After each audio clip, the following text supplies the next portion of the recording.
नमस्कार दोस्तों, के एग्ज़ाम फाइट में आपका स्वागत है। कैसे हैं आप सभी? उम्मीद है आप सभी सही होंगे।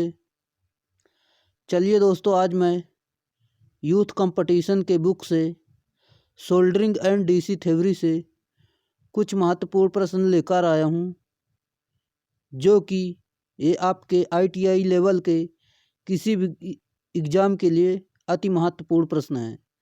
दोस्तों, जैसे कि राजस्थान में आई हुई विद्युत विभाग से भर्ती और UPPCL TG2, UPRVNL, NPCIL आदि के लिए ये महत्वपूर्ण प्रश्न है।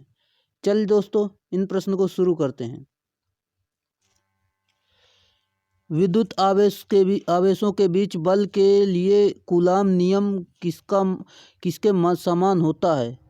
राइट आंसर दोस्तों, ऑप्शन नंबर ए, न्यूटन के गुरुत्वाकर्षण नियम। विद्युत आवेशों के बीच बल के लिए कूलाम नियम न्यूटन के गुरुत्वाकर्षण नियम के समान होता है। जैसा कि दोस्तों F बराबर के Q1 इंटू Q2 अपान R स्क्वायर फार्मूला होता है, और F बराबर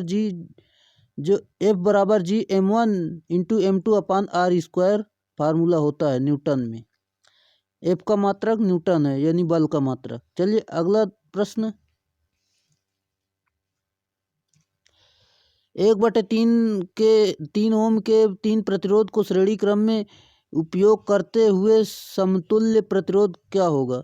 दोस्तों 1/3 है, तो 1/3 को श्रेणी क्रम में जोड़ लेंगे तो आपका आ जाएगा 1, यानी 1/3 श्रेणी क्रम में जोड़ लीजिए। 1/3 प्लस 1/3, ऊपर 3 आ जाएगा, नीचे 3 आ जाएगा। 3 से 3 काट देंगे, आपका 1 ओम आ जाएगा। अगला प्रश्न दोस्तों, एक चालक में y सेकंड के लिए x एम्पियर धारा प्रवाहित होती है, उस चालक पर कूलाम में कितना आवेश प्रवाहित होगा? राइट आंसर दोस्तों, ऑप्शन नंबर डी, XY। यदि एक चालक में y सेकंड के लिए x एम्पियर धारा प्रवाहित होती है, उस चालक पर कूलाम में XY आवेश प्रवाहित होता है। आवेश बराबर धारा गुणे समय होता है, अर्थात Q बराबर IT कूलाम, मतलब कूलाम आवेश का मात्रक कूलाम होता है, और Q बराबर XY होता है। अगला दोस्तों,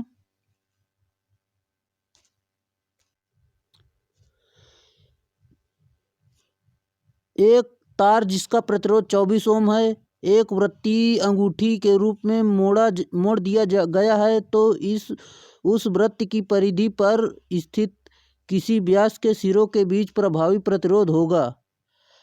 राइट आंसर दोस्तों, 6 ओम। चलिए इसे हल करते हैं।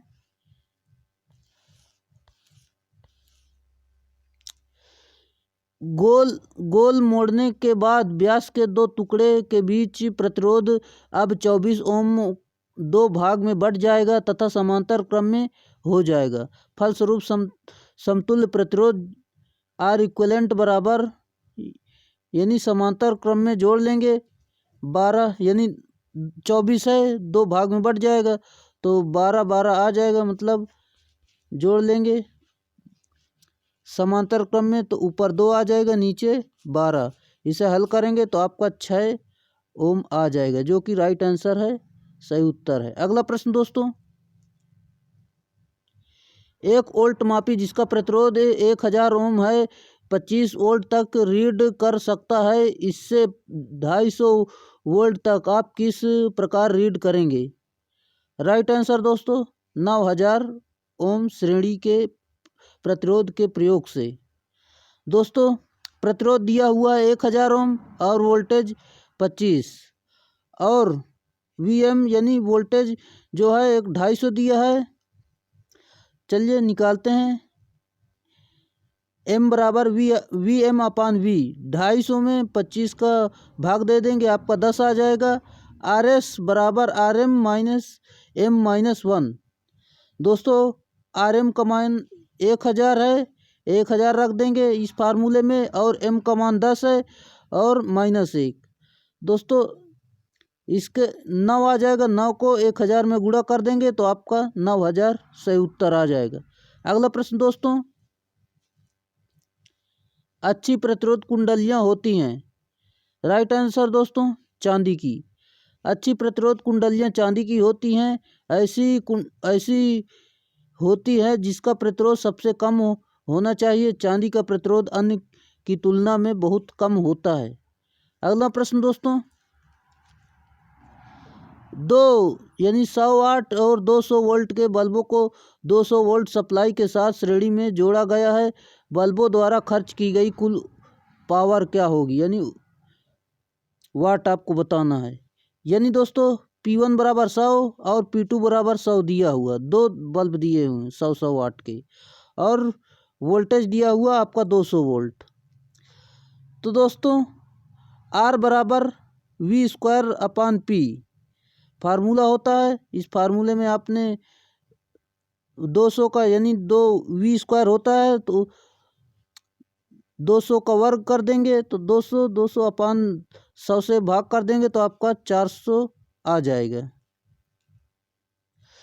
फिर दोस्तों R2 के लिए भी यही प्रक्रिया करेंगे, इसमें भी 400 आ जाएगा। फिर I बराबर V/R होता है। V का मान हमने 200 रखा, R का मान आपका दोनों को जोड़ लेंगे तो 800 आ जाएगा। तो इसे भाग कर देंगे तो 2/8 आ जाएगा। फिर दोस्तों कुल शक्ति परिपथ में P बराबर I² होता है, 2/8 है, 2/8 I का मान 2 बार रख देंगे और R का मान रख देंगे 800।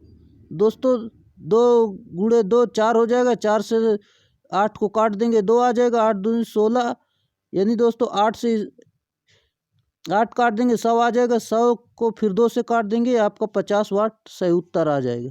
अगला प्रश्न दोस्तों, नीचे दिए गए विद्युत परिपथ में पूरे परिपथ में शक्ति निस्सरण क्या होगा यदि निस्सारित शक्ति R2 के पार P हो?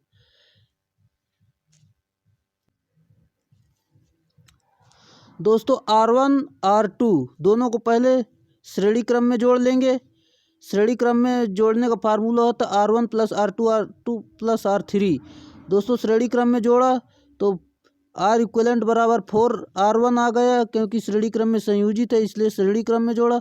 R2 में P की शक्ति है, R2 बराबर 3R1 है, P बराबर 3R1। R1 का मान हमने निकाला, P/3 आ गया। फिर दोस्तों आगे चलते हैं।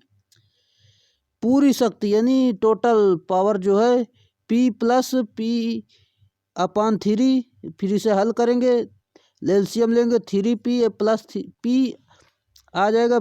फिर 3P और P जोड़ लेंगे तो 4P/3 वाट सही उत्तर आ जाएगा, जो कि आपका right answer option number C सही उत्तर है। अगला प्रश्न दोस्तों,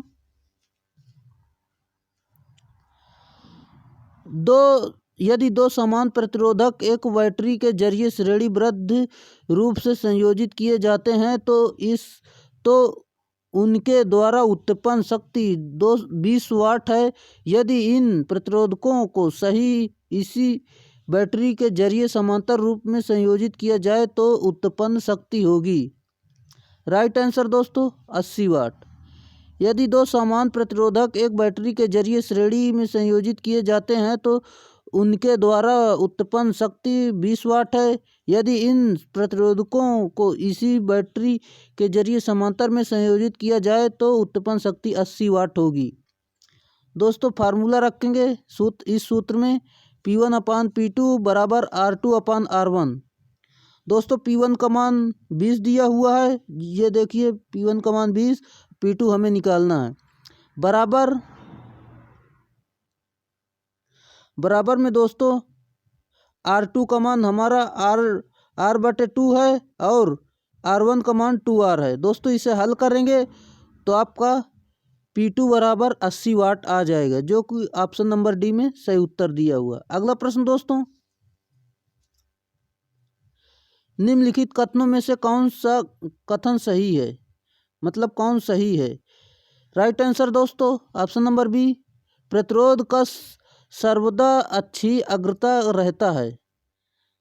चलिए दोस्तों इसकी व्याख्या देखते हैं। प्रतिरोध का सर्वदा अच्छी अग्रता रहता है तथा प्रतिरोध की कोई आयु नहीं होती है। तथा एक प्रतिरोध के भौतिक आकार एवं उसके प्रतिरोधी मान के बीच कोई संबंध होता है। अगला प्रश्न दोस्तों, किरचॉफ के वोल्टा नियम के अनुसार किसी बंद पास नेटवर्क में सभी IR पाथों और EMF का बीजगणितीय योग होता है सदैव। चलिए दोस्तों, राइट आंसर दोस्तों ऑप्शन नंबर सी 0। किरचॉफ के वोल्टा नियम से किसी बंद लूप में सभी IR ड्रॉप और EMF का बीजगणितीय योग 0 होता है। EMF प्लस IR बराबर 0, जो कि आपका फार्मूला होता है। अगला प्रश्न दोस्तों, 10 मिली एम्पियर रेंज के 1 मिली एमीटर में 1 ओम प्रतिरोध की एक कॉइल है। एक रेंज के एमीटर के तौर पर इसका प्रयोग करने के लिए अपेक्षित शंट में प्रतिरोध होना चाहिए। राइट आंसर दोस्तों ऑप्शन नंबर डी 1/99 ओम। RM बराबर 1 ओम दोस्तों। M बराबर 1/10 मिली एम्पियर दोस्तों। 1/10 मिली का मतलब 10 की घाते 3 होता है, तो इसे हल करेंगे तो M बराबर आपका 100 आ जाएगा। दोस्तों फार्मूला होता है RS बराबर RM अपान M-1। इसी फार्मूले में आप मान रख देंगे RM मतलब RM का RM अपान M-1। M का मान हमने 100 रख दिया, -1 कर दिया, तो हल कर लिया तो आपका आ गया 1/99। सही उत्तर आपका ऑप्शन नंबर डी सही उत्तर है। अगला प्रश्न दोस्तों, यदि किसी परिपथ में 20 ओम और 30 ओम के दो प्रतिरोध हैं और पूरे परिपथ पर 50 वोल्ट का विभवांतर लगा है, तो 30 ओम प्रतिरोध पर वोल्टेज कितनी गिरावट होगी? राइट आंसर दोस्तों ऑप्शन नंबर ए 30 वोल्ट। चलिए दोस्तों इसे हल करते हैं। देखिए दोस्तों, R1 बराबर 20, R2 बराबर आपका 30 दिया हुआ है। ये दोनों को श्रेणी क्रम में जोड़ लेंगे क्योंकि श्रेणी क्रम में लगे हुए हैं। 30 और 20 50 हो जाएगा, 50 वोल्ट मतलब 50 ओम। श्रेणी क्रम में जोड़ा। फिर दोस्तों हमें क्या धारा निकालनी है, तो I बराबर V/R होता है। ये देखिए दोस्तों, हमें वोल्टेज की कितनी गिरावट होगी, पहले हम धारा निकालेंगे। I बराबर V/R। V का मान हमने 50 रखा, R का मान 50 रखा। धारा निकल कर आ गई आपका 1 एम्पियर। फिर दोस्तों हमें वोल्टेज निकालना, वोल्टेज में गिरावट निकालना, अतः दोनों प्रतिरोध में समान धारा बहेगी, इसलिए V2 बराबर 30 × 1 यानी आपका V2 बराबर 30 वोल्ट आ गया, जो कि ऑप्शन नंबर ए में सही उत्तर दिया हुआ है। अगला प्रश्न दोस्तों,